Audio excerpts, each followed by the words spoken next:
બરાબર atomic રિકોઇલ વેલોસિટીનો case છે કે જેમાં જ્યારે ઇલેક્ટ્રોન ઊંચી ઉર્જા ધરાવતી અવસ્થામાંથી નીચી ઉર્જા ધરાવતી અવસ્થામાં સંક્રાંતિ કરે તો એક ફોટોનને રિલીઝ કરે છે.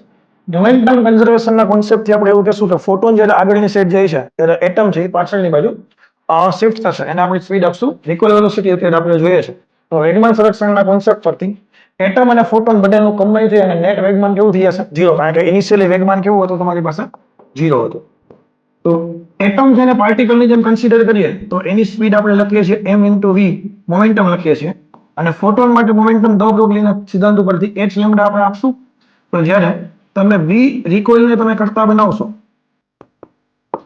h લેમ્ડાને પહેલી વાર જવા દઈએ અને જ્યારે તમે v રિકોઇલને કરતા બનાવશો તો e થશે તમારા માટે h upon m 1 upon lambda અને 1 upon લેમ્ડાની તરંગ સંખ્યાનો તમારી પાસે ઇક્વેશન છે r(z²) 1 upon n1² minus n2² કે જ્યાં n1 છે એ નીચી ઉર્જા ધરાવતી અવસ્થા છે અને n2 છે ઊંચી ઉર્જા ધરાવતી અવસ્થા છે.